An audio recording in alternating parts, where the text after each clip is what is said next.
Hello, everybody, and welcome back to Talking About Birds, the only Cardinal podcast that, like Harrison Bader, should be suspended until it is able to resume performing services for the club. Well, my name is Nate Heininger, and I am joined by my co-host, Finn Samora.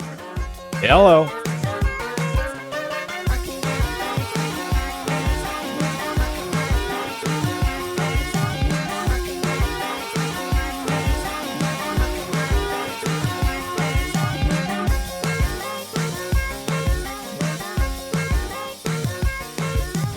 If you have an idea for the opening, text or leave us a voicemail at 848-48-BIRDS. And thank you to whoever you are, wherever you are, for submitting that Harrison Bader-related opening bit. I think the problem with that, if we get suspended until we're providing services for the club, I think we're just permanently suspended. I don't think there's a point in which we have provided services to the club.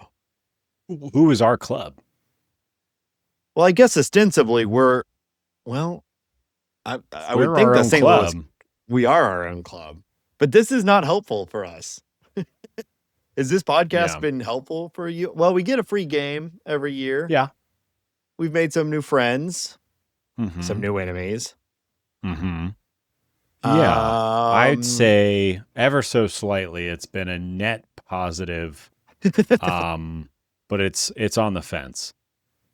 Yeah, so it's a hard metric to measure. So I fear we'd be suspended. We'd have to at least make some fundamental changes to the show in order for us to guarantee that it's being good for us. I think I disagree with that. You're aiming too high. Have you followed the Harrison Bader thing at all? Of course. My favorite type of celebrity gossip is baseball celebrity gossip. Can you give a quick rundown on what has happened to our old friend Bader Tots? I'm going to do that, but I'm also just it's going to be laced with my personal opinion. So a lot of this is allegedly. Allegedly. I mean, what are we doing here if we're not lacing everything with our own personal opinion? So it seems we're not journalists. Seems pretty clear. First off, Harrison Bader is on the IL right now, dealing with plantar fasciitis. So he's out there kind of doing his own thing. And it appears as though Mr. Bader Tots had one too many cocktails. And rather than calling the Uber or walking or doing anything that might make sense, decided to hop on one of those Lime scooters, or we have Veo is the new thing in Denver now. One of those pay per minute scooters. Yep. And I mean, I personally believe those things are all death traps. So getting on one when you're hammered drunk in the middle of the night is probably not a great idea, even if you are a world-class athlete. And then he ran into a fire truck, which you think of all things. The biggest, brightest, reddest vehicle.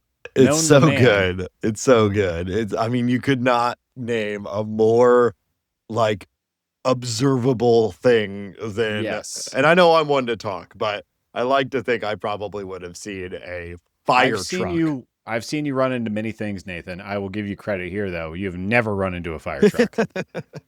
I've been around a lot of fire trucks, though. The specific. Yeah, you're always, you're out of there before the fire trucks come, typically. Yeah, thank you. They have not disclosed what the specifics of the injury are yet. But it broken face seems to be bad enough where the Giants are trying to get out of the contract entirely. So yeah, for next year, he's under contract for another year, and they're trying to void it for 2027. I'm curious to learn, is it the injury is so bad that they don't think he's going to play into next year, or the move was so boneheaded that they are desperate to get out of the Harrison Bader business?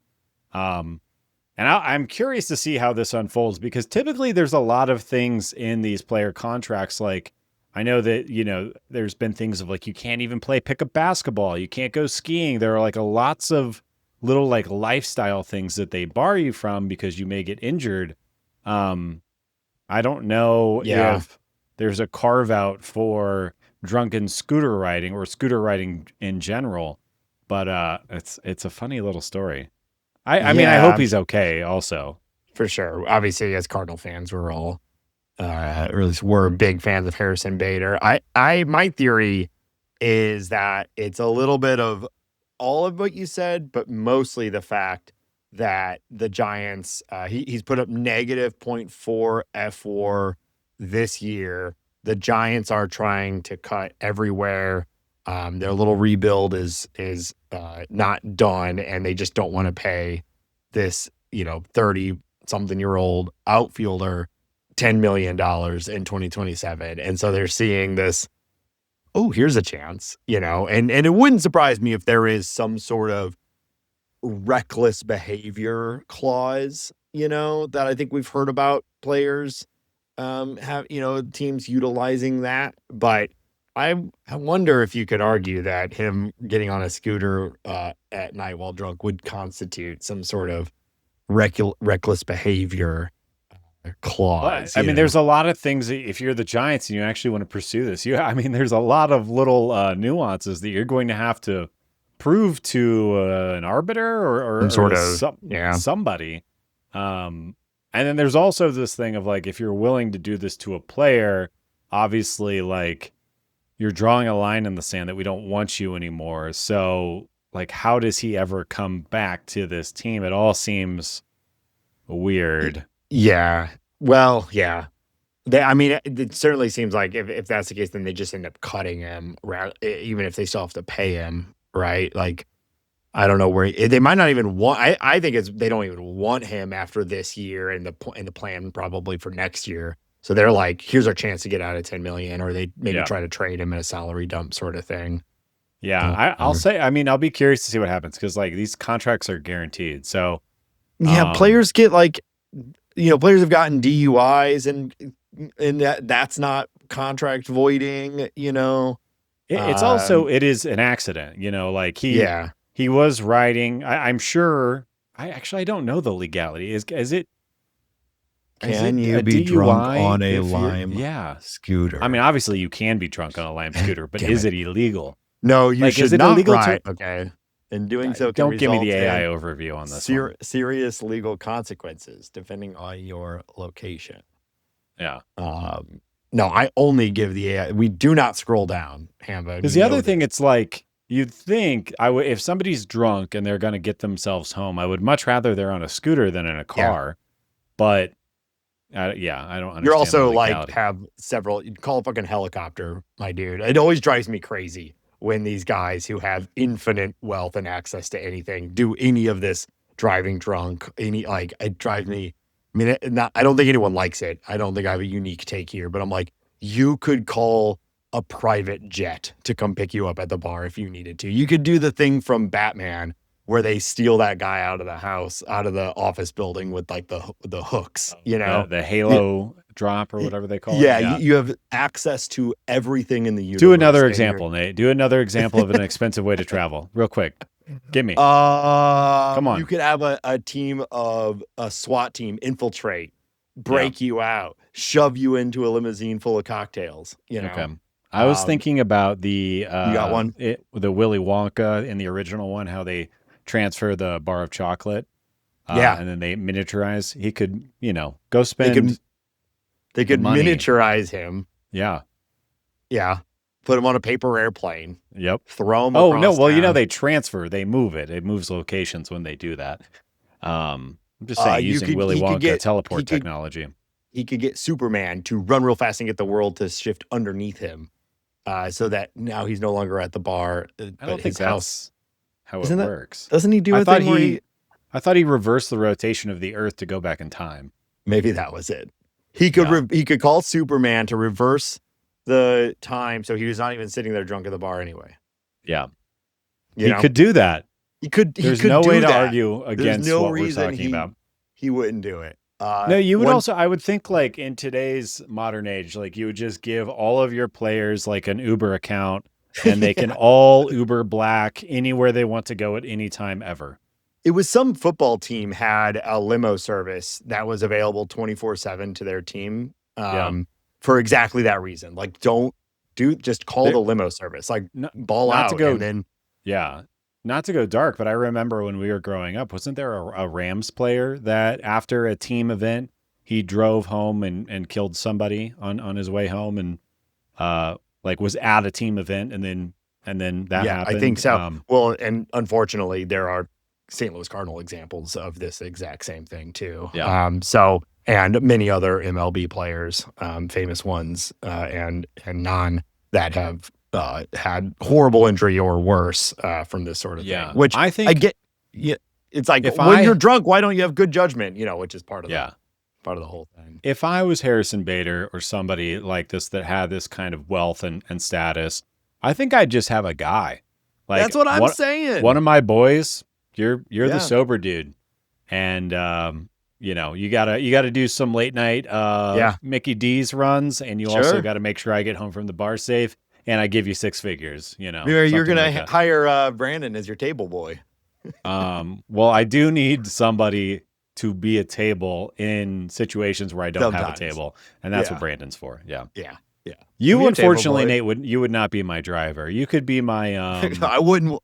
First of all, as if I'd ever. I don't know what the pay would be for me to be your driver, but you can't afford me, baby. And second of all, you also wouldn't want that. No one easily bought and sold. That is such a lie. Whatever. I've never been bought once, dog.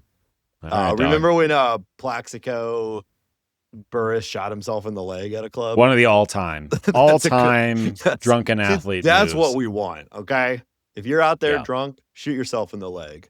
That's the one that we want. Didn't he put like a pistol in his sweatpants?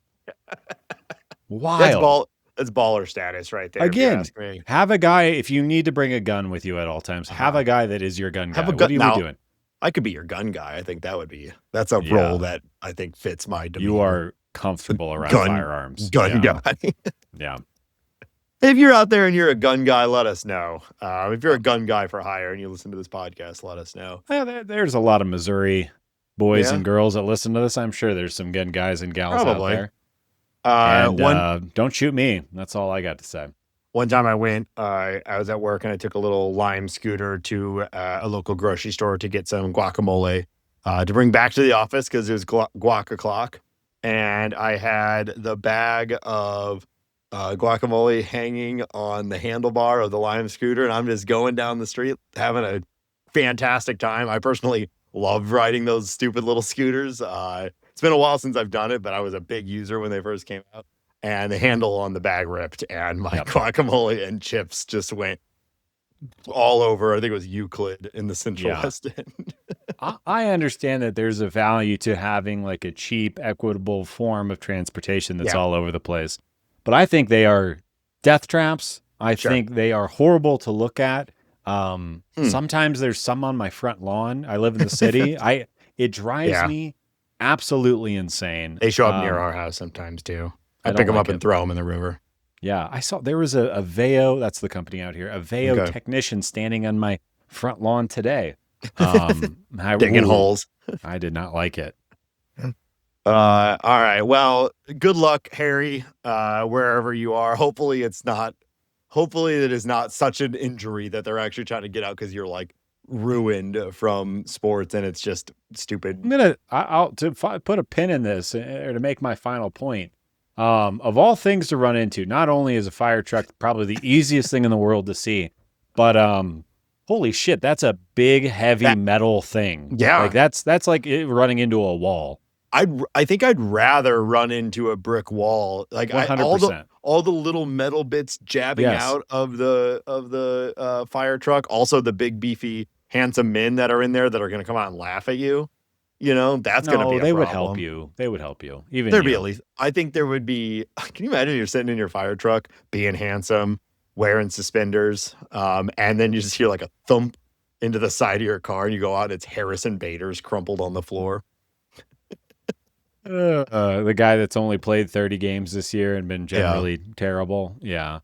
What a weird thing to have happened. What a weird one. All right, we got it. So we got to talk about the St. Louis Cardinals ham bone. We've somehow one of our longest opening discussions and is quite an eventful week for the St. Louis Cardinals. Some might say that, yeah.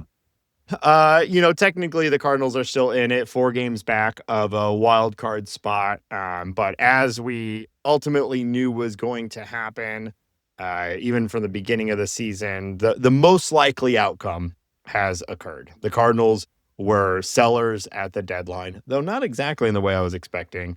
And here we are on the other side, no longer with Dustin May, JoJo Romero, and Lars Nootbaar.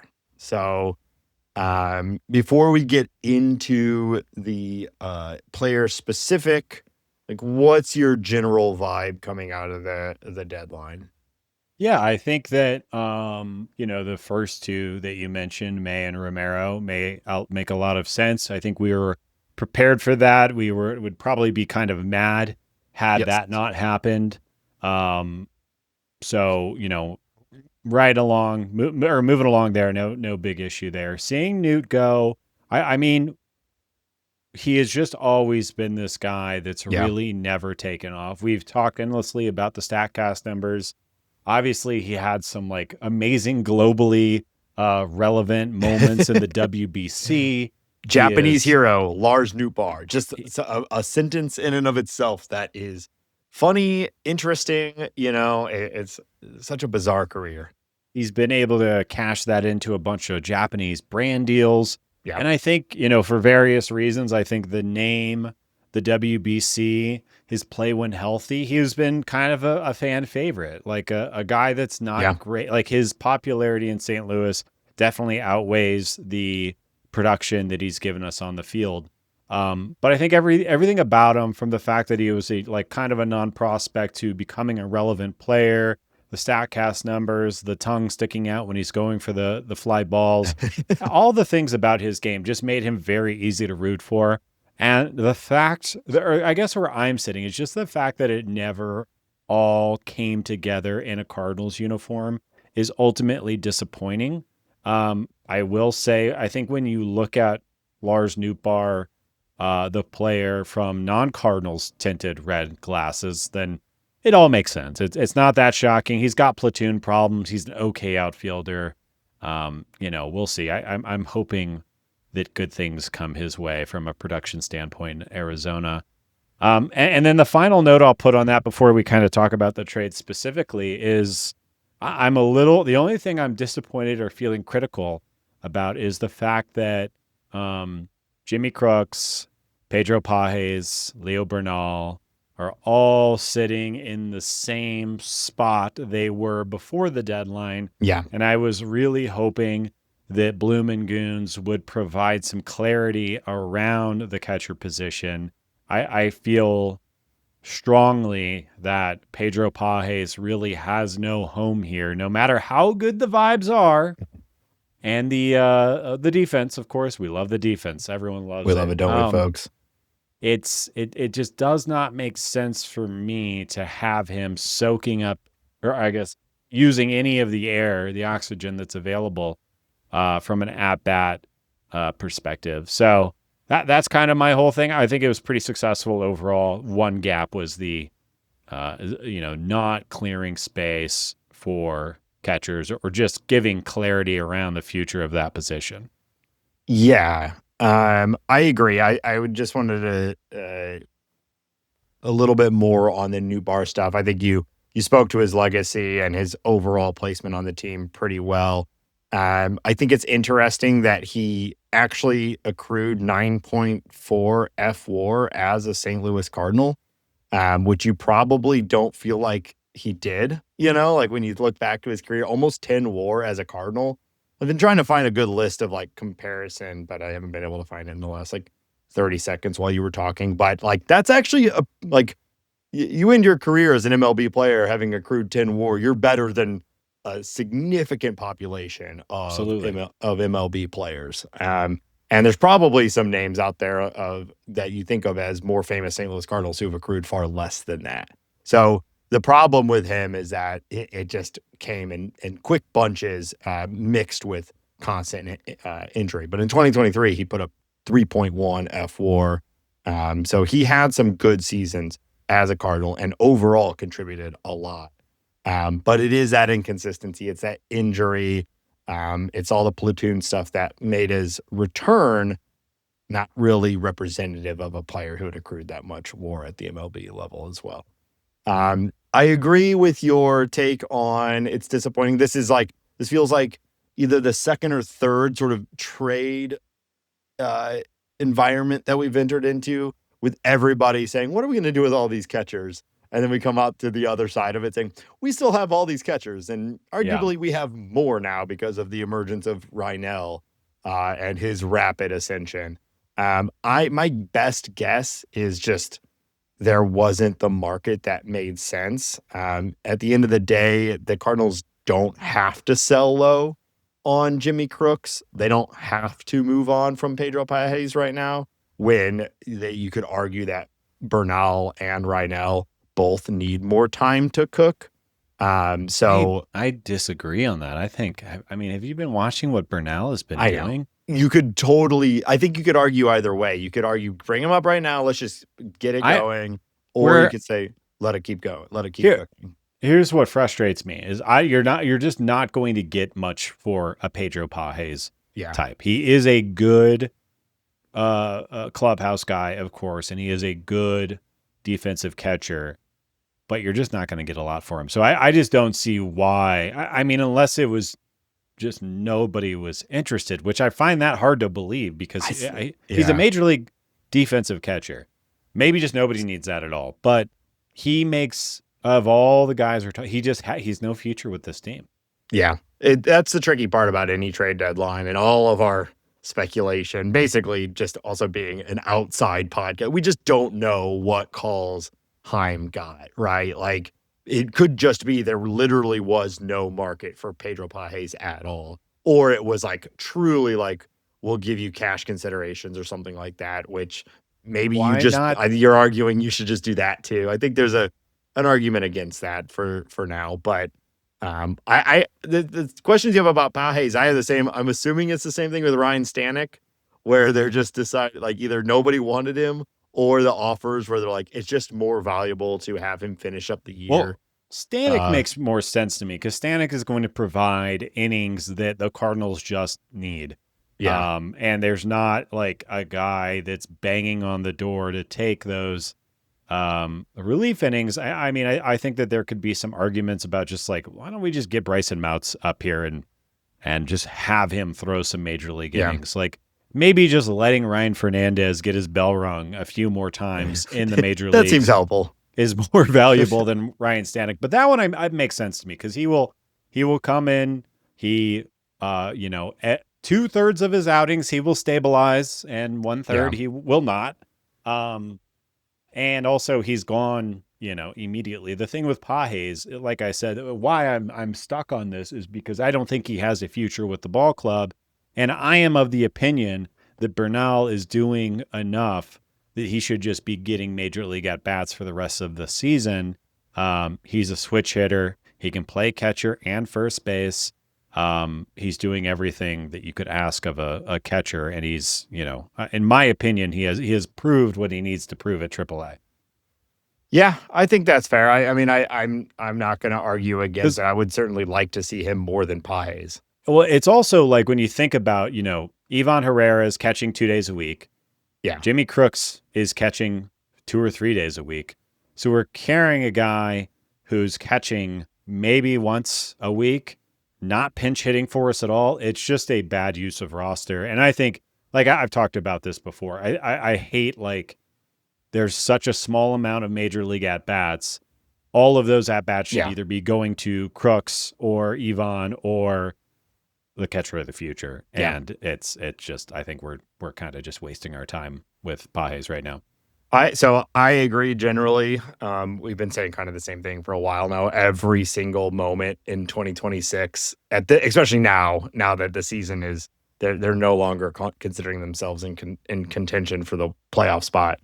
It should be a developmental moment. So what are we doing with Pages? Counterpoint, we also could use a few more catchers on this team. You know what I mean? So I know, and I'm going to jump the gun a little bit, but César Prieto just got called up. Why isn't that Bernal? Let's catcher max. Let's go fully in on catchers.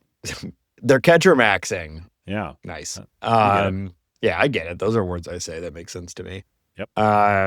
Yeah. All right, let's talk about the deals specifically. Let's get into some of these players. Dustin May, let's start with the Dustin May one. Really the biggest one as far as Dustin May and JoJo as far as return goes. Yeah. To stay at the high level for just a moment, ultimately, what a success the Dustin May signing has been. Honestly, like when this happened and we were playing out different outcomes, you really could not have asked for realistically for a better outcome than what we're just about to discuss. For the Cardinals signing Dustin May for $12 million. Like maybe he comes out and throws like 1.3 ERA, 120 innings and strikes out 120 guys. And like, you net some true top 10 prospect or something like that. But like, that was just almost certainly never going to happen. And what we ultimately got here, I think, is one of the best possible outcomes of the Dustin May signing. And it's just nice. It's nice when a plan comes together. You know what I mean? So Hambone, who did the Cardinals get in this trade? Yeah. And I think the headline of all of this should be that, in case you're living under a rock, the Cardinals made a significant trade with their division rivals, or at least we view them as rivals. I don't know if they even think about us. Your Milwaukee Brewers.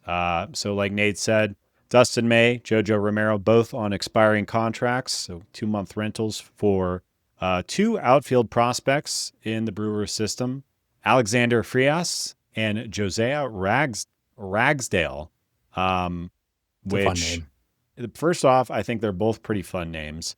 And second off, when you think about the fact that this trade was made in division and the quality of bats that the Brewers were willing to give up, you have to be really, really excited about what the Cardinals got in return. I think that by no means are these guys perfect prospects. It seems very likely that Frias or however you say his name is going to be a corner outfielder. But the bat, it seems legit. We have exit velocity numbers out the wazoo. Again, not super fast, maybe not the greatest fielder. But this is a guy who's gone from kind of nowhere to, in the 2026 updated prospect rankings on Fangraphs, is the number 43 overall ranked prospect in MLB, and they had it as the 3rd ranked best prospect in the Brewers' very stout farm system. So I think the fact that you got a, maybe not consensus, but at least according to Fangraphs, top 50 guy for Dustin May and whoever else, that's a huge win. And then you got Josiah Ragsdale, who I think these guys are both question marks, but this guy's, the more I read about him and the more I learn about him, very interesting. I also should note that Alexander Frias is in A-ball right now and is 18 years old. I guess we can get more in depth after I mention who the other guy is. Josiah Ragsdale, who is a 22-year-old. He was a 7th round pick last year in 2025 for the Brewers. And has since joined the Brewers, has remade his swing and just completely obliterated all the baseballs that have been thrown at him and stolen quite a few bases. Yeah. So starting with Frias, it's really like, so it has to be noted, you said it, but to repeat it, like only Fangraphs has him this high, but also most prospect rankings wait for longer production to actually fly a guy up their rankings that high. Fangraphs loves Eric Logging, right? Loves the like pop-up prospect, the 18-year-old who's mashing at high A and really flies that up because there's a lot in there that points to big time success. Every year there's a couple of these guys that is like an 18-year-old who's in A that's absolutely crushing and flies up prospect list. We should all be familiar with this because that's Reinel Rodriguez, who was 18 in single A, exploded and started flying up prospect lists.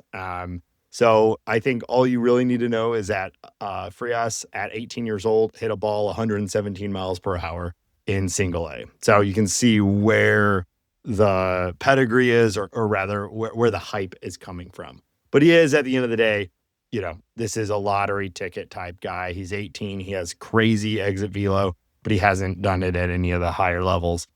So we'll see how he fares at extended time at Double-A. But I'm not saying any of this to pour water on it. But just like, this is a pop-up guy who's shooting up ranks right now off of overall a pretty small sample size. So the Cardinals either got in at the right time and he's going to be a future star, or, the Brewers sold high on an 18-year-old guy having a good season. We'll find out. But I think when you look at the overall pool of players in the Cardinals system, I love them grabbing these types of guys.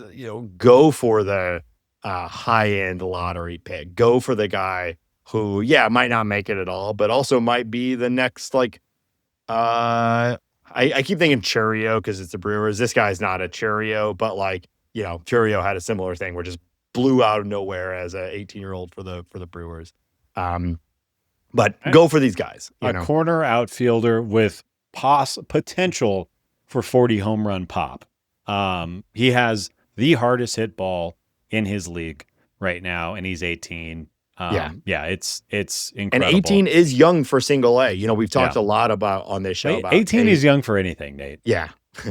Not to serve our country. Okay, God.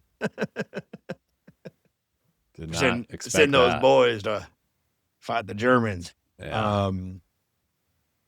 Let's talk about Josiah Ragsdale. So I'm very hyped about Frias. I hope that came across. I think it's a really interesting target. We just have to be aware that it's a high risk, high reward move. Also, we might not talk about him for a year and a half. There's going to be a long runway. Not to mention he's coming into a different organization. There will be different coaching and all that kind of stuff. Yeah. But I think like what you said though, you're cashing in essentially 2 months of 2 rentals for a guy that you can be excited about, that's on a prospect board anywhere. I think we should all be pretty excited about that. And then I'll tell you, I think I said this already, but the more I read about Josiah Ragsdale, the more I am hyped about him, and the more I think that we may have gotten 2 players that could impact the big league club at some point. You look at this kid, and again, the prospect rankings aren't as high. The Fangraphs again has him at 16 overall in the Brewers system. He's been in professional baseball for 1.5 seasons. But this year he's got 383 plate appearances across high A and double A, and he's rocking a 161 WRC plus. He's hitting a boatload of homers. He's stolen 31 bases combined. He's striking out, but he's also walking almost 17.5% so far across these two lanes of the minors. So this is a guy that also might be able to stick at center field. I think he's showing a lot of power. I think he's showing a lot more hit than we expected. The only maybe thing that you might not love about Josiah Ragsdale is that he's 22 and in double A. But, we talked about this with Danielle Ortiz and other prospects. You can only, if they're succeeding where they're succeeding, you can only grade them upon that. So I assume if he keeps doing this, he might get another upgrade to AAA, maybe later this year or early next year. And we'll see. But he hasn't failed yet. The numbers are gaudy.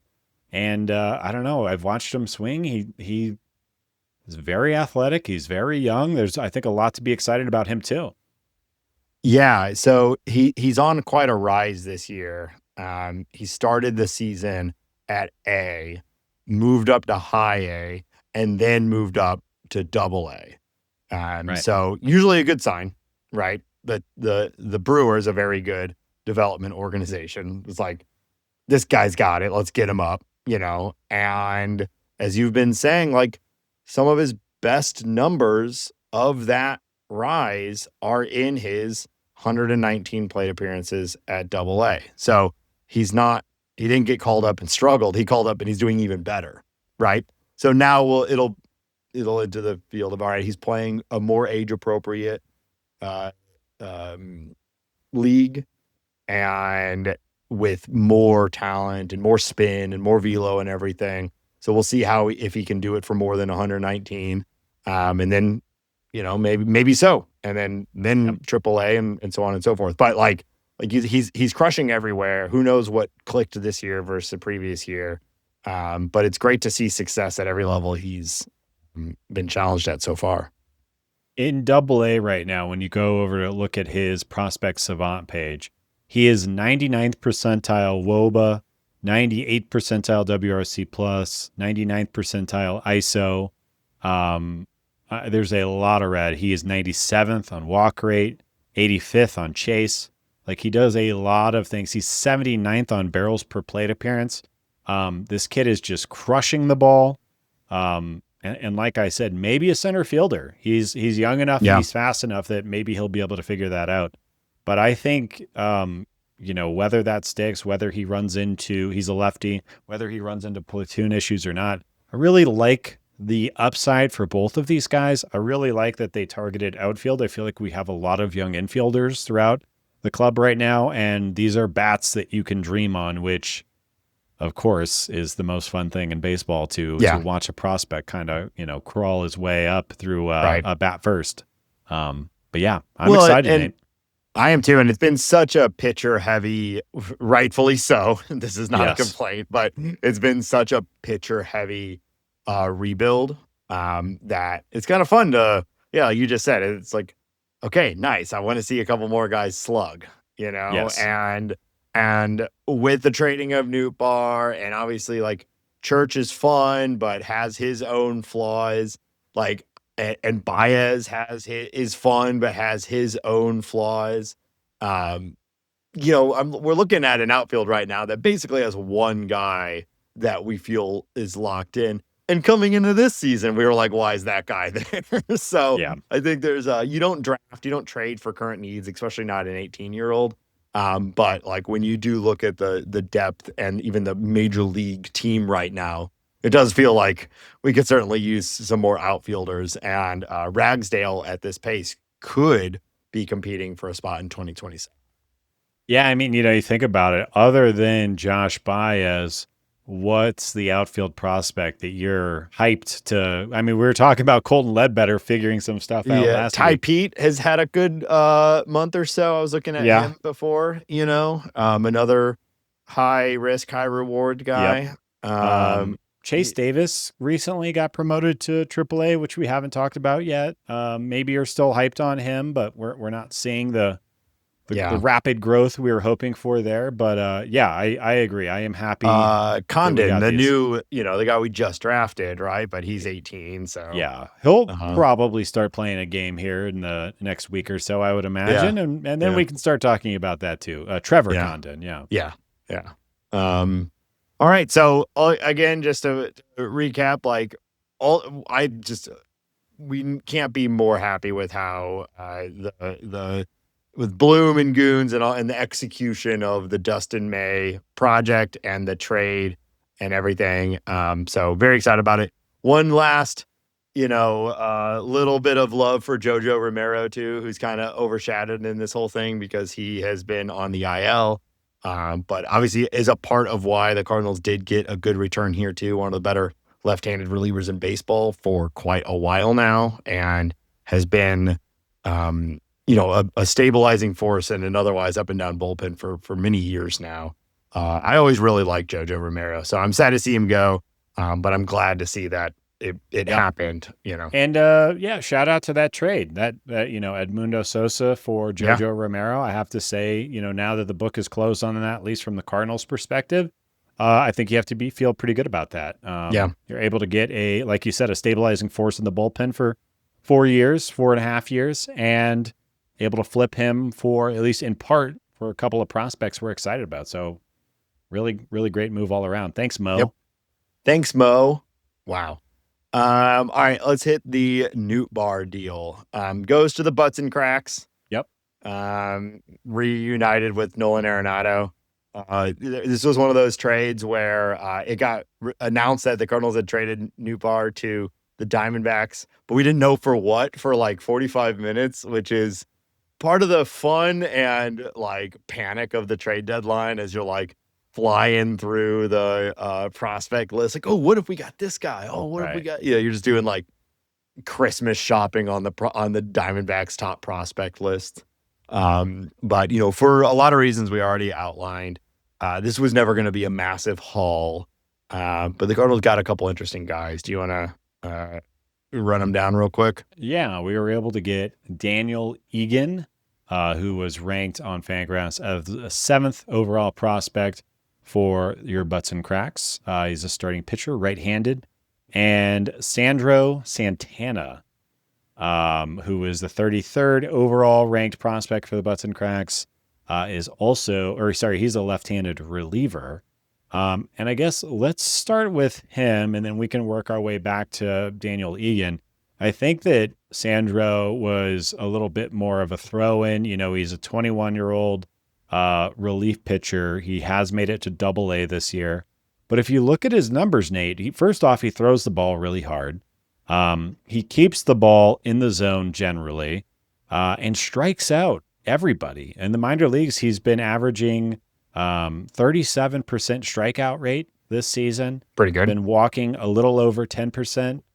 He has a FIP of 2.65. And there's a lot to like about him. He's fastball slider. Doesn't totally know where the ball's going all the time, but it's effective. Hey, who does? Who does? He's a little bit slight. He's 5'10", 150. I'm curious. I would imagine that the Cardinals would keep him in a reliever, and like it probably makes the most sense to keep him a reliever, have him be a fast riser, and join the big league club like sooner than later. But I wonder if they'll do anything else with him. I'm always surprised. I think this happens for you more often than me, but that's almost exactly my measurements, and I'd be very curious to see myself standing next to this guy. Yeah, a little. I have to the body comp is a little different. I have to imagine we're a very different version of. But it's always funny because it's not a common build in professional sports. Oh, arguably, I would say it's one of the reasons that he was traded is that he is, he's not the biggest, strongest guy.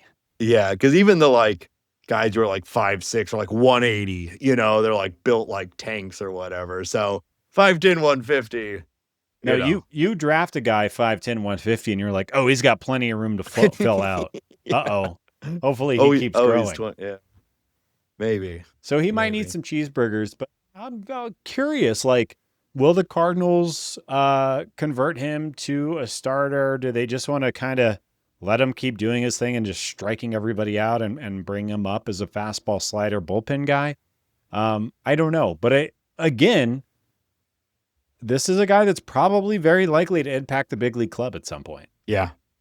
Which, it's just Tim Lincecum, who I always think was 5'11", 170. Yeah. So similarly, thin guy. That's 20 pounds of muscle. That kid had not an ounce of fat on him. Yeah. Yeah. I kind of like these guys that just like come up as a reliever, just focus on one thing and hopefully you can come up and get 3 outs, and it can be a little wild, but you get it done. And also Sandro is a cool name. Sandro is a cool name.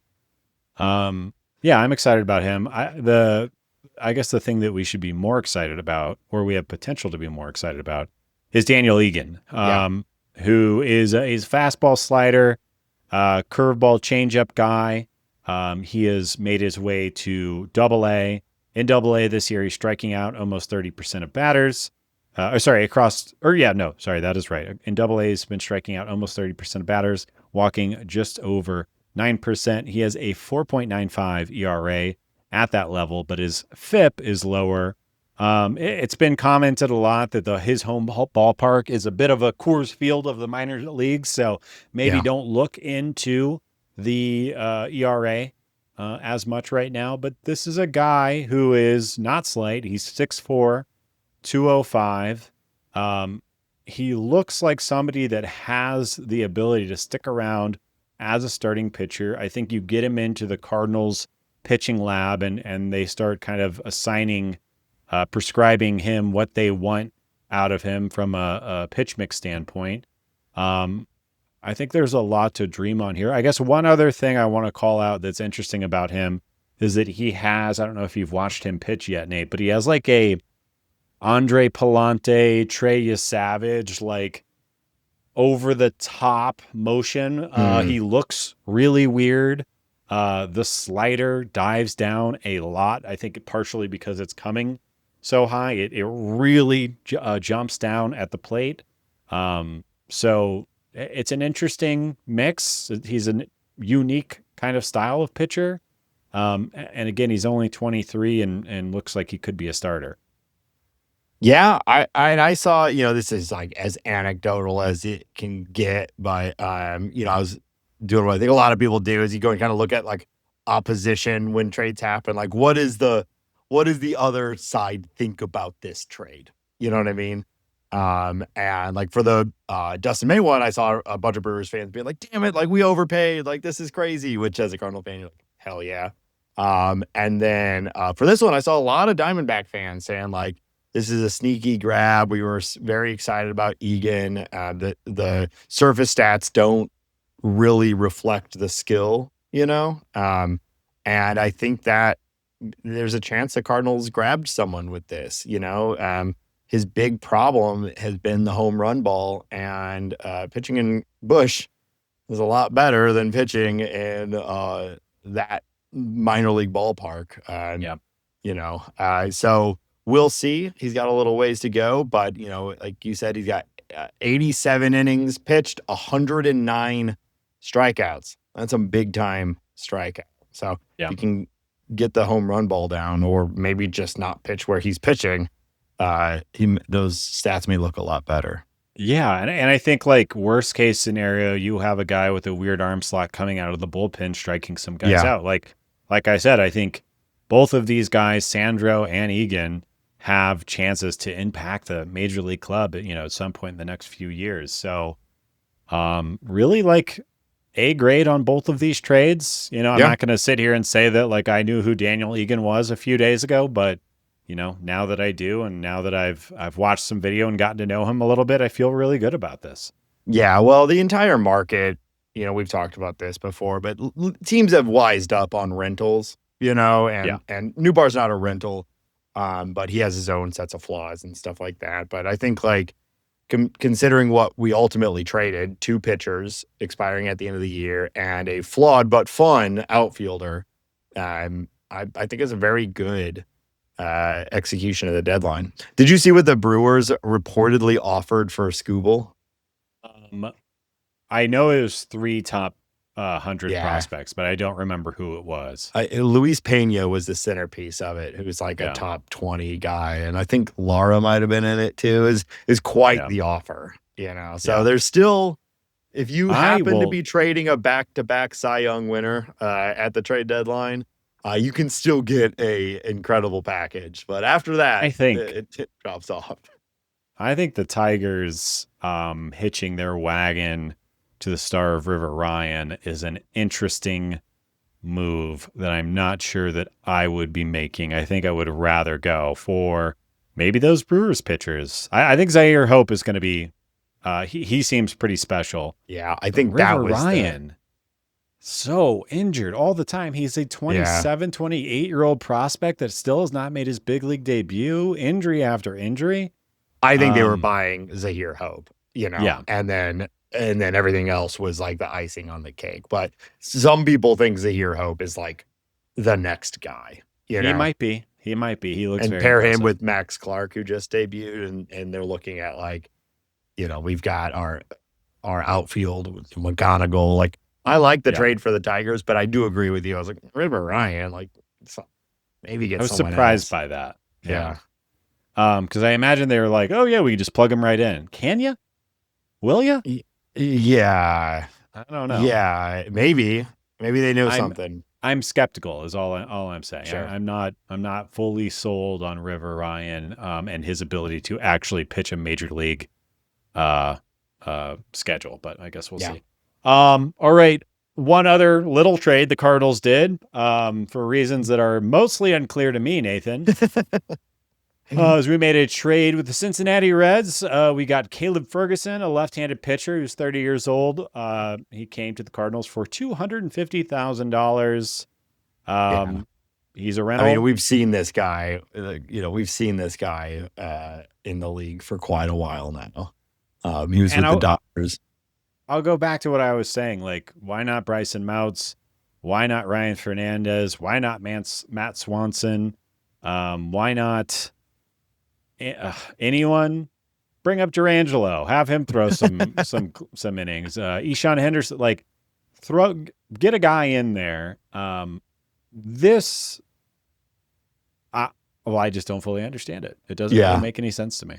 They're gonna say the same thing that you said about like having Ryan Stanek is like, at the end of the day, it's a guy that they can go in and throw innings. He's a lefty.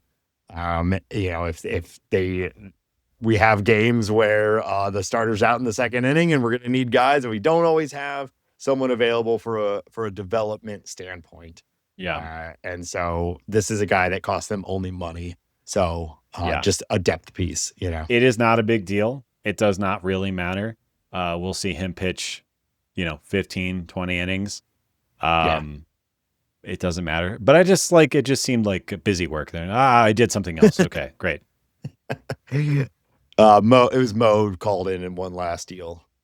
Yeah, there you go. It feels a bit like a Mo deal, but I don't know. Also, you know what? They've done a decent job at for every I guess Justin Brule, there's a George Soriano. So maybe there's something that they like, and maybe there's something they'll tinker with, and maybe I'll be totally wrong, but I don't think so. Was he a free agent after this year? He will be, yes. That's what I thought. Okay. Yeah. So it's only a couple of months, but just kind of funny. Yeah. All right. So that's the trade deadline. Ultimately, it was great. I enjoyed the trades they did. But nothing. So it was nothing like there was no Herrera, there was no Burleson, there was nothing that was like, whoa, which is fine. I think I didn't want Herrera traded. No. I would have mixed opinions on trading Alec Burleson, but I'm fine with them keeping him. I'm assuming they didn't get some blockbuster deal that they turned down. It was probably because there were rumors that he was being asked about, but I'm fine if the offers were not good enough because I don't want them to dump him, So I'd be interested to hear more from Bloom as this all wraps up and we get more insight into what happened and what was available. But overall, I think did well. And what I'm really curious to see is some real farm system rankings after the draft and the trade deadline, because I have to imagine the Cardinals have to be pretty high up there. I think that with Frias, with Condon, maybe even Daniel Eagan a little bit. We have some guys that are at the very least in our top 20, maybe even Frias ranked as high as top 10 or I think top Fangraphs 5. moved him into I think I saw something that like a quick react is they put Frias as the Cardinals' third overall prospect. Yeah. So yeah, and I think I'm trying to not over-index for the Fangraph view on everything, but the fact that anybody's excited about a guy that the Cardinals acquired is enough for me to get excited. But yeah, that Fangraphs right now has Raniel Rodriguez, Liam Doyle, and then Frias at number 3, and again 43 overall. So kind of fun. Yeah, I'm feeling pretty excited. And yeah, they have, if you're curious, Daniel Eagan is the 7th prospect on this ranking for Fangraphs and the Cardinals right now. Well, sort of lost in all of this fanfare around the trade deadline. We had one of the more exciting prospect debuts of, I don't know, I guess since JJ earlier this season. But someone that we've been waiting for a couple of years now after his explosion in 2024, right, is when he really blew up on the scene. Floated onto the scene. Yeah, he didn't. It was good. It was good. And then after many of us thought that he had one of those ascensions where it's like, oh man, he's gonna be in the rotation in 2025, and then struggled with his command. But after several months of crushing it again at AAA, we finally saw Quinn Mathews make his major league debut. Quite exciting. Yeah. What do you think of it? What's your initial notes on old Quinn? I thought for, the fact that he made his major league debuts in a packed house in Toronto, and Toronto has not had a great year. No. But there are guys like Vladimir Guerrero Jr. over there. It is not an easy lineup to navigate, and maybe the most high pressure situation of his entire life. But he did great. I thought he looked good. It wasn't a perfect start by any means. But, he went 5 innings, gave up a few walks, a few strikeouts, a couple of earned runs, but no moonshots hit off of him. He did what the Cardinals needed him to do. I mean, if it wasn't for the performance of some of the other pitchers on the staff, I'd be arguing for Quinn Mathews to have a rotation spot. And, part of me kind of still thinks we should have a 6-man rotation, and maybe we don't need to watch any more Luis Gastelum and just have a 6-man rotation or do some piggybacking or something like that. Yeah. But I thought it was great. I think that he is going to translate very well to the big leagues. And, the stuff was looking good. The fastball was looking fast. I thought it was a nice little start. Yeah, kept hard hit down, kept average exit velocity down, obviously the smallest of sample sizes. But like you said, it's a good lineup, regardless of it is a lineup that is intimidating to face, even if their overall results on an individual basis have been less than you might expect. So I'm excited. I assume he's going to continue to pitch from the rotation. I mean, I guess we'll see how they decide to handle all of this. But it feels weird to me if they would do anything else. Yeah, he got pushed back down to AAA after this start. I assume to pick up his start there. But yeah, I mean, fastball sat around 95. I thought all the breaking balls looked good. I thought the sinker looked good. I mean, no notes, really. He didn't look like he was overmatched or overwhelmed or anything. It was all good. I am excited for him to join the team. And he is we've seen it, right? When everything's clicking for Quinn Mathews, he can dominate for periods of time, even though it was at a lower level.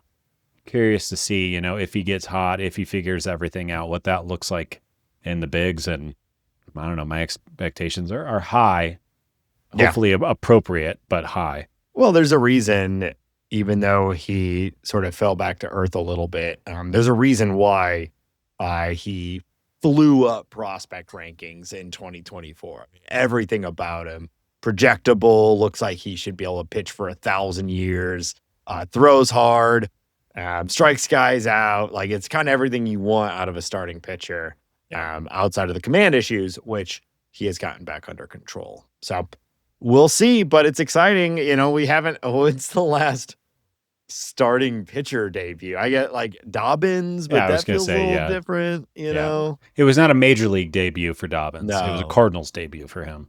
Yeah. McGreevy, I guess. McGreevy, it's Cardinal pitching prospect too that came up through the whole thing. Yeah, I guess Carlos Martinez. no, McGreevy. McGreevy's pitched fine. I like McGreevy, but he was not he's not a big prospect pedigree guy. Liberatore maybe when he made his initial debut back then. So you mentioned it already, but the Cardinals have recalled César Prieto. We also saw Hunter Dobbins return and pitch at some length. Any notes on those two guys? I mean, we've been talking about them off and on all season. What are your thoughts? I guess my two thoughts. I hope that Prieto gets his first major league hit this time. If you remember last time he was the big club, he went where he did not record a single hit. So I would like for him to just get that over with. And I think he Yes. can do it. I believe in him. So I hope he's starting tonight as we're recording on Wednesday. I hope he gets that hit and just gets it out and we can all not think about it anymore because I bet he's thinking about it more than you and I are thinking about it. And I'm like always thinking about it. So if he's doing it more, that must be tough. And then Dobbins appears to have taken Dustin May's rotation spot. Yeah. Which I think that was telegraphed by the club. I think we're pretty happy about it. I thought he looked good against the Yankees the other night. Yeah. I like Dobbins. He has the ability to land breaking balls in places that people can do nothing with them. And I think the fastball is probably just enough that I think that, I'm not expecting this guy to turn into an ace at any point, but I think he has enough skills and stuff to stick around and be in the rotation for a while. Yeah. So it's fun. He's one of those guys, and this is the most unfair opinion. It's really a highlight, if anything, is you see him land a certain pitch, and you're like, why don't you just do that every time? Yeah. No. You just backdoored that slider to Ben Rice. Just keep throwing that. Why don't you just do exactly that pitch? I truly think you could not get a hit off of that pitch. Obviously, easier said than done. But yeah, it's that kind of guy. Just rips one off. Like, that was incredible. Yeah. Yeah. Yeah. I could see him, if he either throws the fastball a little bit less or finds something a little bit different on that, I could see him jumping, but I think he is a major league starter right now and will probably be in the Cardinals rotation next year too.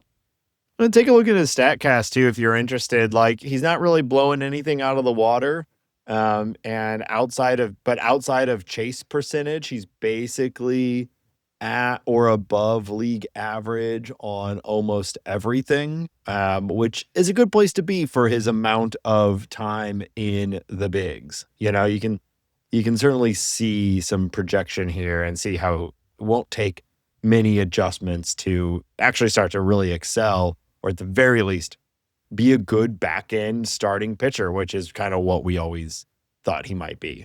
Yeah.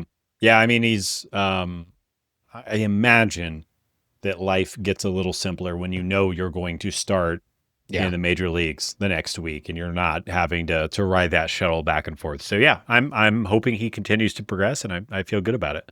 Yeah. Well, to end this first section on a bummer note, overall it's been the record doesn't really highlight it. This week has been a very exciting week if you're a Cardinal fan and are excited about the future of the Cardinals.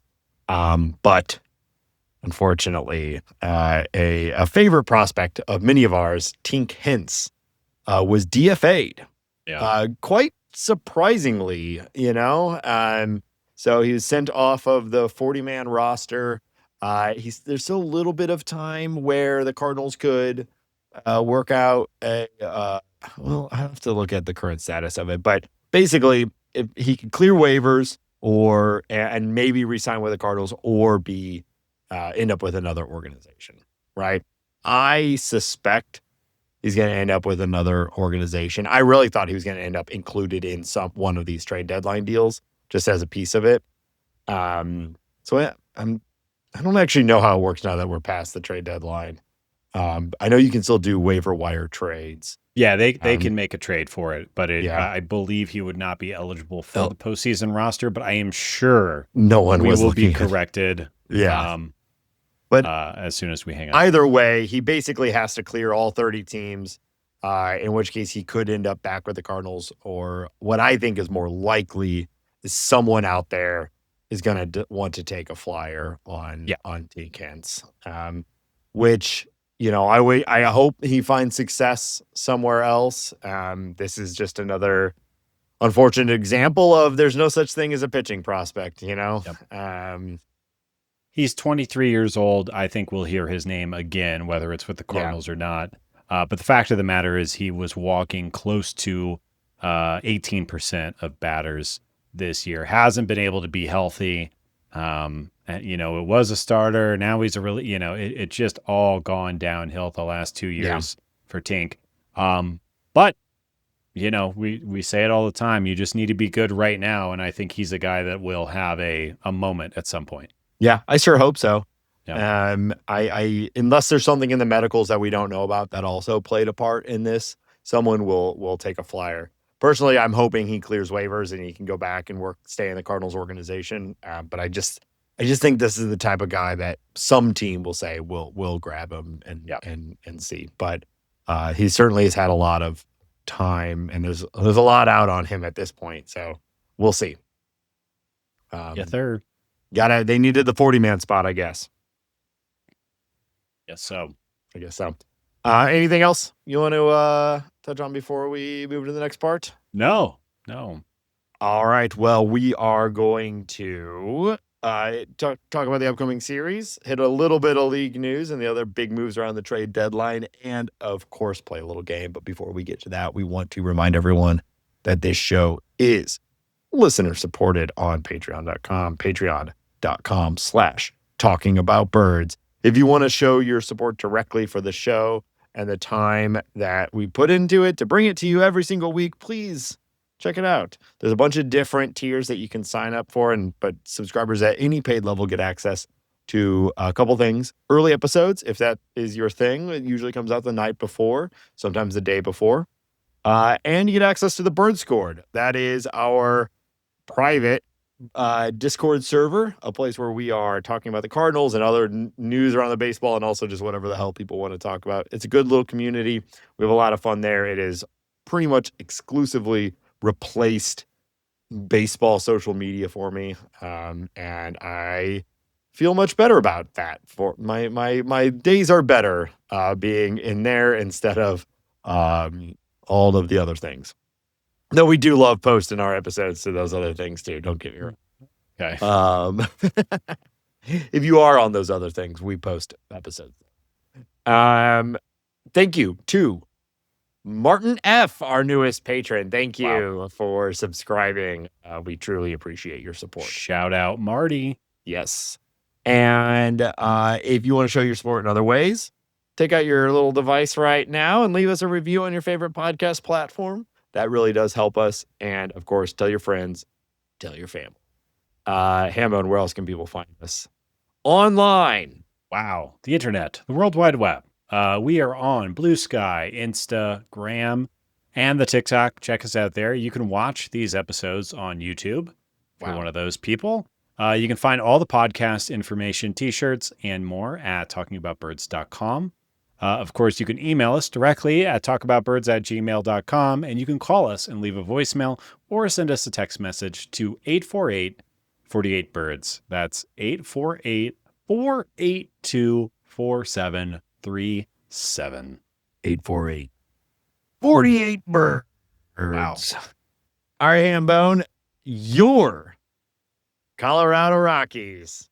Hey. To St. Louis. Mm-hmm. I will be in attendance along with friend of the show, Brandon, and our families. We're taking the kids to the ballpark. We're going on Sunday. So that'll be fun. They're your favorite team. So what should we expect out of just the amazing organization that is the Colorado Rockies? What are we getting out of them this weekend here in St. Louis? Well, they're diminished. The Rockies were active at the deadline. How could you break apart a team like that? I think something that will be fun for Cardinals fans to watch, and I'm sure nobody knows because who on earth is paying attention to this team, is that Jake McCarthy has put together a really, really nice year. He has 2 inside the park home runs this season. He's playing pretty good defense, and his bat has come alive. But in between him, Cole Carrig, who is the new hot youngster that's been playing really well for the Rockies, and Mickey Moniak, the Rockies offense looks a lot better than it has for a very long time. They're getting respectable at-bats from Willie Castro. TJ Rumfeld is stuck around longer than I think most people thought he would. Jordan Beck is back with the team.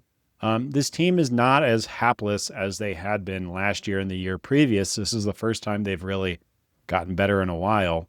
They're still a hot, steaming pile of garbage, but This team is better than it used to be, Yeah. and they will put some runs up on you, if at least as opposed to the offense that they were presenting in the past. I guess one other thing to shout out is Kyle Karros is a guy. He's our third baseman right now. Hits the ball really hard and is a incredible third baseman. A young guy that's fun to watch. Check him out. The pitching matchups Friday night, we got Ryan Feltner against Kyle Leahy. Saturday, we have Denver hometown hero Kyle Freeland against Matthew Liberatore. If you want to believe he's still trucking. He had the game that I was at on Sunday this week. He had his first career complete game. Good for him. It was nice. It was nice to see. We all gave him a round of applause. So sure. Look out. Freeland's hot right now. Uh-oh. And then on Sunday, we have Michael Lorenzen. We all remember him against Michael McGreevy, a battle of the Michaels. Wow. We love a Mike fight, don't we, folks? Okay, well, we'll see. Is Cole Carrig legit? What's your take on him? I'm starting to think he is, Nate. He's got a great arm. He's a legit center fielder.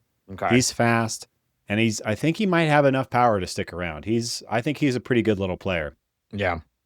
He's certainly been hitting the ball really well. It's just it's like every year there's like two guys on the Rockies. They're like, this is it. And then by August, it's like, no, it wasn't. Like I thought Rumfeld was going to be that. Well, he was, you may have seen at the trade deadline, they just traded Britton Doyle, who's a Gold Glove center fielder. So the Rockies are all in on Cole Carrig.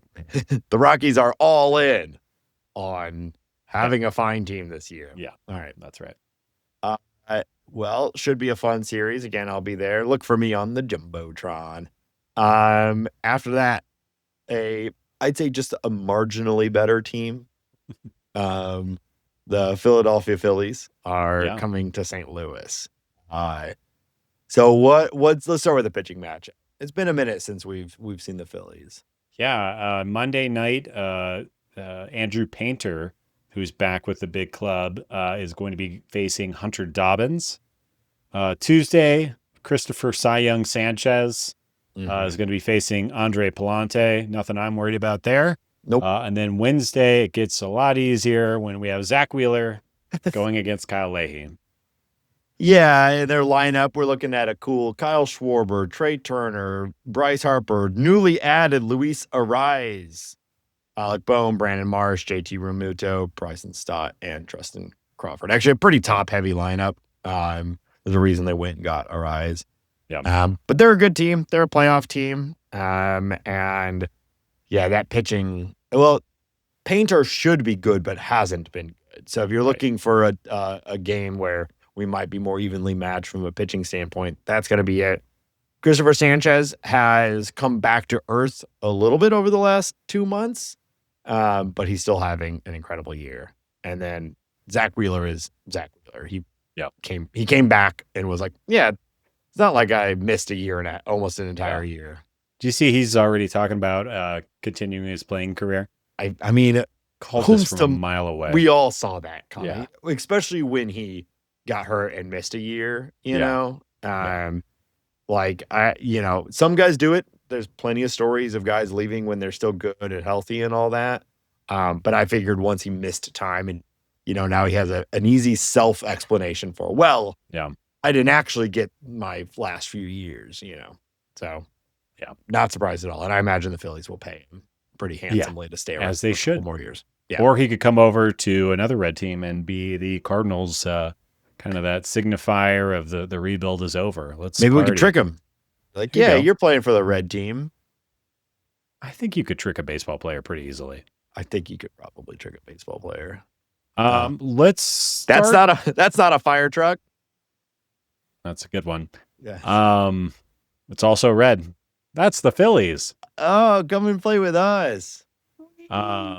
Let's move into league news and keep talking about the Phillies really quick. You said it. They trade for Luis Arias. They traded got him from the Giants.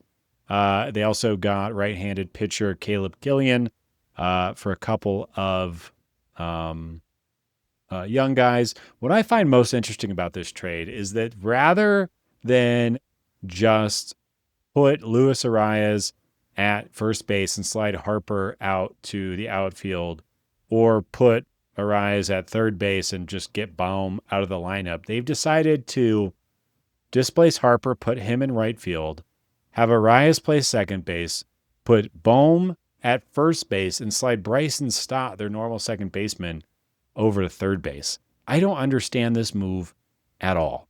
Why on earth would somebody who is the player quality of Alec Bohm move Bryce Harper off of his position?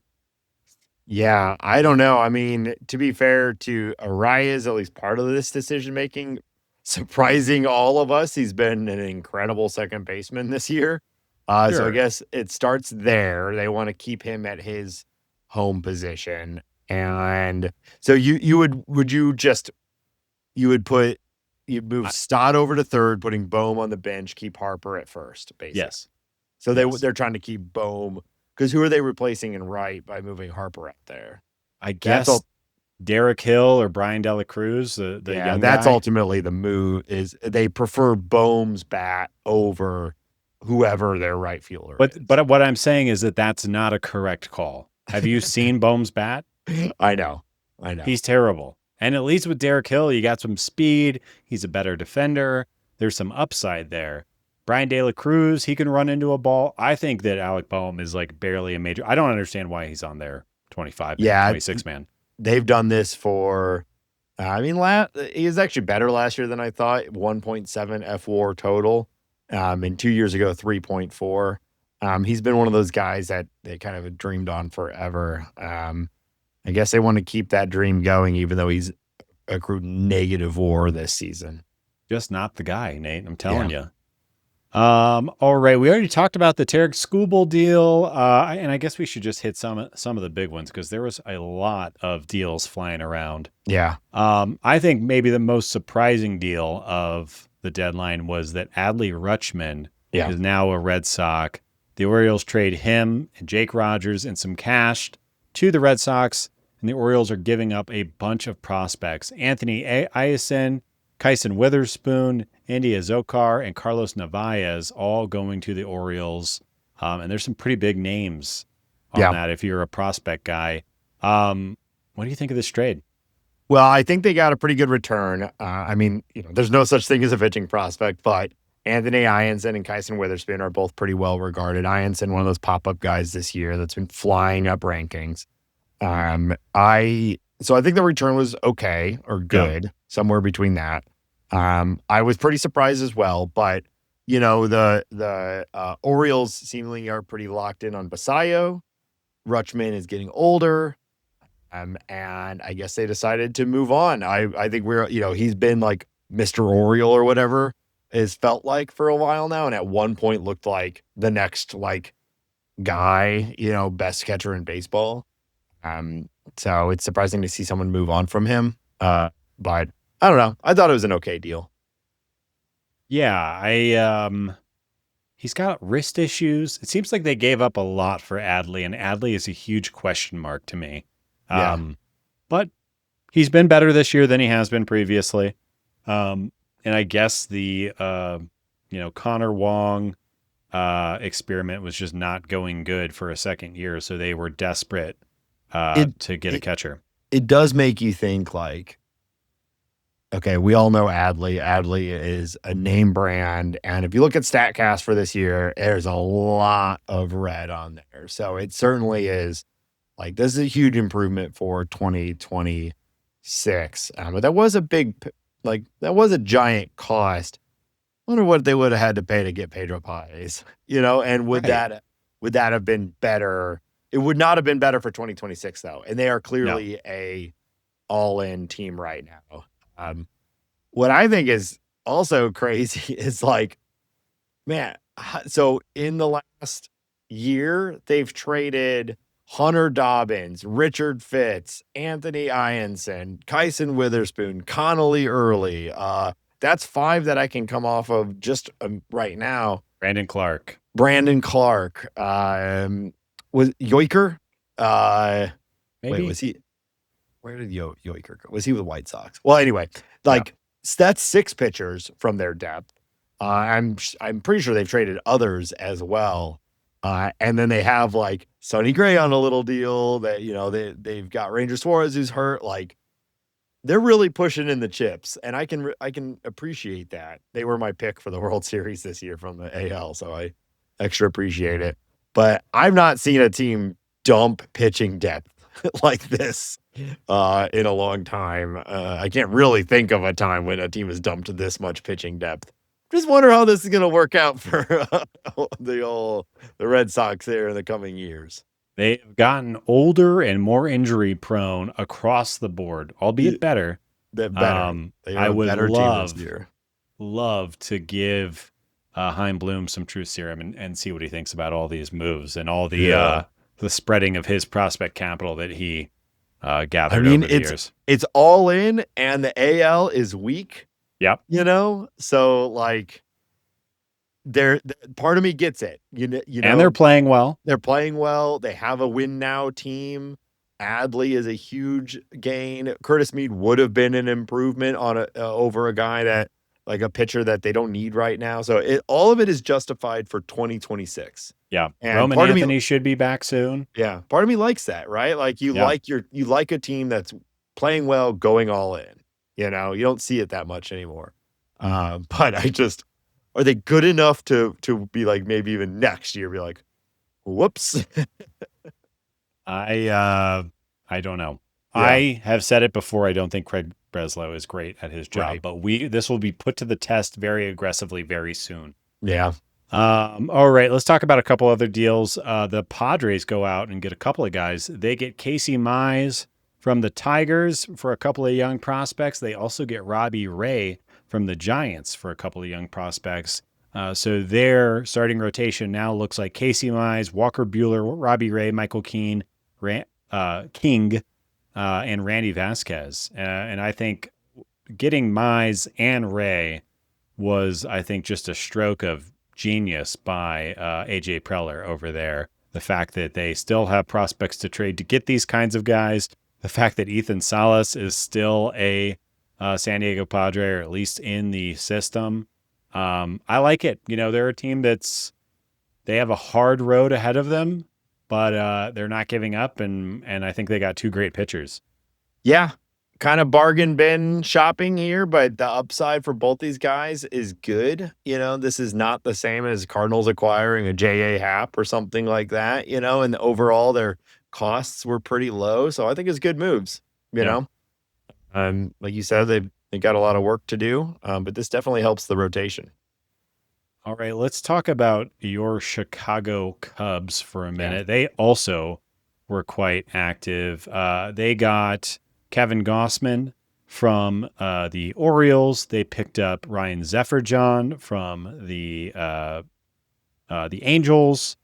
Did they get Clay Holmes? Clay Holmes as well. He's going to be in there. Or is he hurt, or is he going to their bullpen? He's hurt, but will come back, I think, into their bullpen. There we go. And Tyrone Taylor.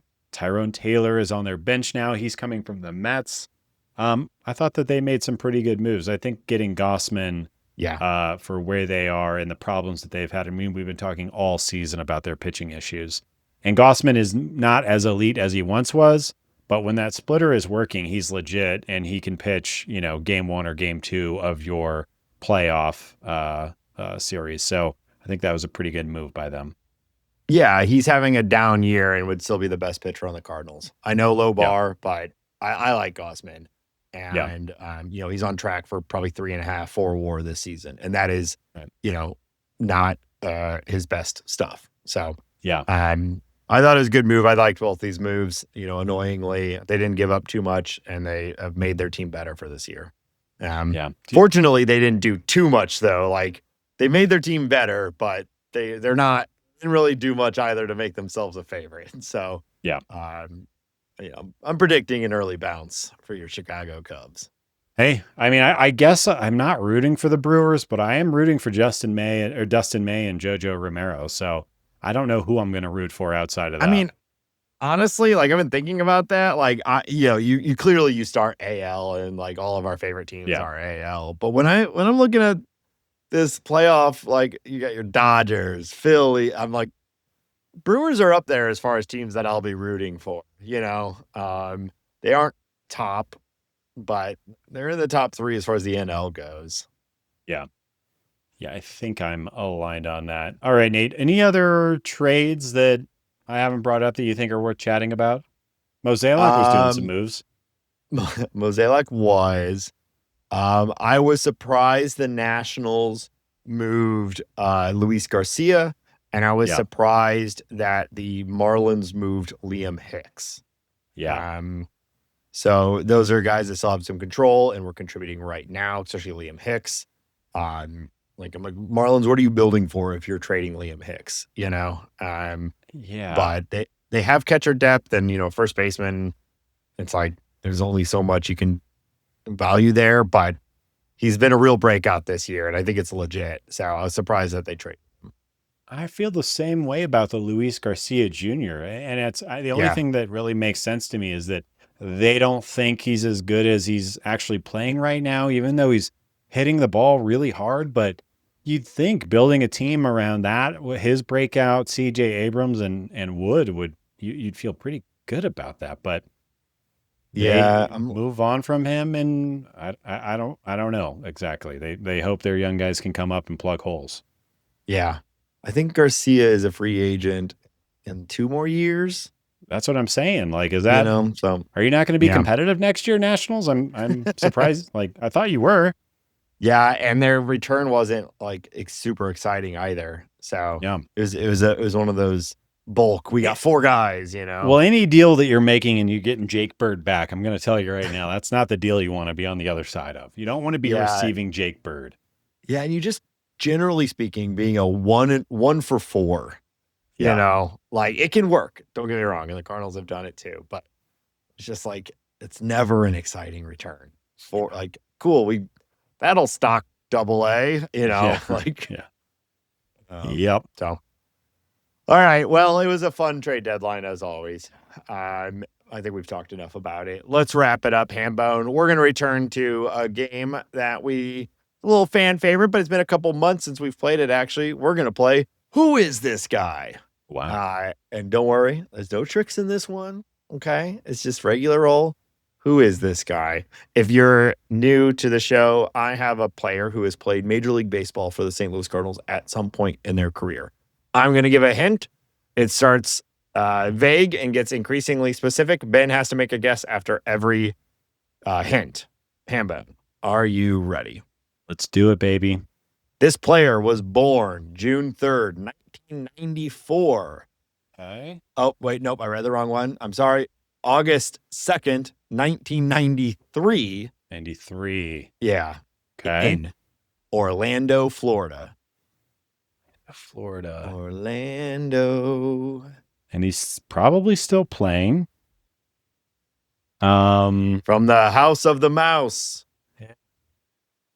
It's a Florida guy. It's probably still playing. My mind goes to Miles Michaelis. Is he a Texan or a Floridan? He's about that age, I think, right? Yeah. Or is he older than that?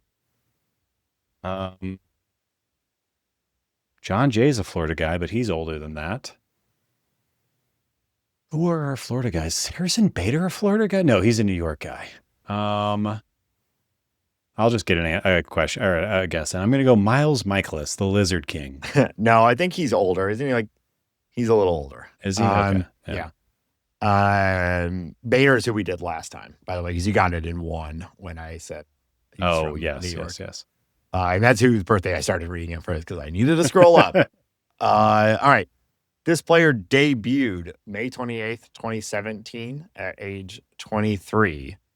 And he hit a home run in his very first MLB at-bat. Wow. He also became the first rookie in MLB history to log 7 extra base hits in a single 3-game series. Wow. That's impressive. Okay, debuted in 2017. The first major league home run first, that is just not something I retain at all. Yeah. But it is impressive. It also gives you a little bit of information. Yeah. He's got power. Probably. Although Brian Torres hit a home run in his first major league game. Yeah.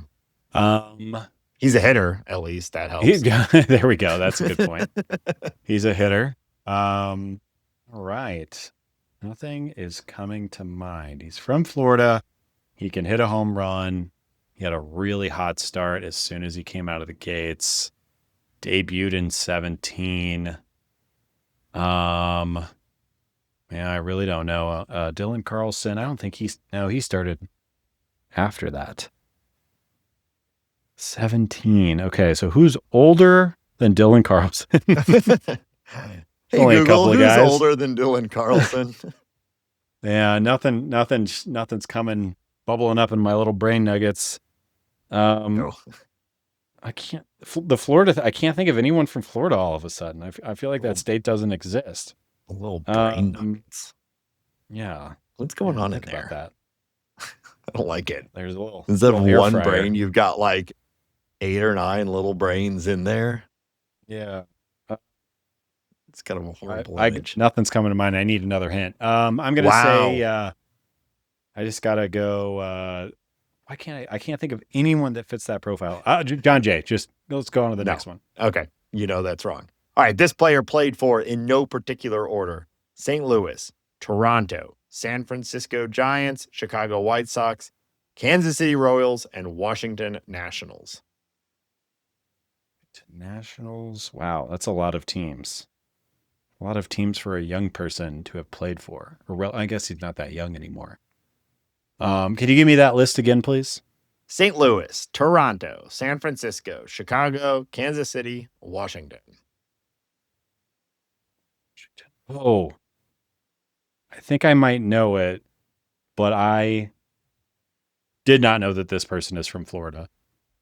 Give me Lane the Train Thomas. That is not correct. Oh, wow. Yeah. I think they're Oh, no, he never played for the Giants. He never played for the Giants. Oh, that's a good guess, though. They're probably about the same age. Oh, maybe he didn't play for the White Sox either. Okay. Yep, I'm wrong. All right. On to the fourth one. Did he play for the Royals? Anyways. Lane? Yes, he did. Also, that's interesting. I'll pull him up in a minute. We can compare. He definitely didn't play for the Giants, though, now that I'm thinking about it. Okay.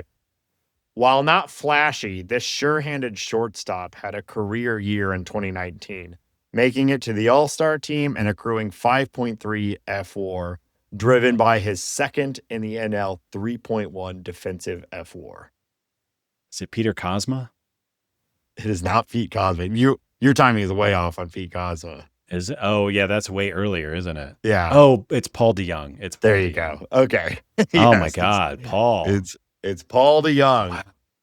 Why did I thought Paul DeYoung was from Illinois?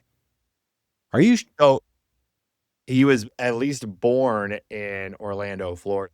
So you might be right, because I actually remember watching him hit his first home run because my former brother-in-law, who played independent league ball, who's from Illinois, played with Paul DeYoung, and I was with. Yeah. I push back on this because it says high school. He is an Illinois guy.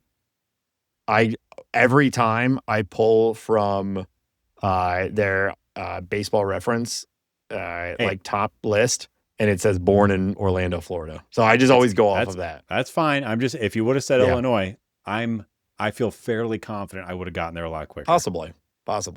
The final one was he has a degree in biochemistry and has participated in multiple baseball-related scientific studies. I don't know if you've seen that about him. I do remember that when he was a Cardinal. That they were like, "Can you believe we have a baseball player that can think?" Smart. Yeah. Anytime that happens, he had a thought. He thought he had an internal monologue for one moment. I have to imagine it's this thing where journalists are covering baseball. So journalism. These are people who spend a lot of time in school, and they like care a lot about intellectualism and things like that. And they spend a lot of their time with athletes. So whenever there is a guy that's like, has any degree of like depth from a intellectual standpoint, I think it probably gets out gets overblown to some degree too. Like, can you believe this guy can talk? So I had to look it up because it was driving me insane. DeYoung was born and raised in Orlando, Florida, moving to Illinois at the age of 11. There you go. And that's just a little too young for me, Nate. Just a little too young for you. 11. Got it. Let's keep that as a soundbite. Lane Thomas played for St. Louis, Washington, and Cleveland. So I thought he played for KC. Maybe there's some trades in there. There's a couple. I don't know. Okay. Yeah. Oh, I'm only looking at Major League. He played in minors for some of these teams. So anyway, all right. Well, Paul DeYoung, remember him? He's still out there somewhere. I remember. Yep. I was there. Yep. And that's going to do it for this week's episode. Thank you, everyone, for listening. The Cardinals might be out, but we're still in it every week here in the trenches. We'll be back every week with another episode. Check it out. Check out the links to everything at talkingaboutbirds.com and consider joining the Patreon. Shout out to the patrons at patreon.com/talkingaboutbirds. If you have a question or comment for the show, text or leave us a voicemail at 848-48-BIRDS. And until next week, go Cardinals. Okay, bye.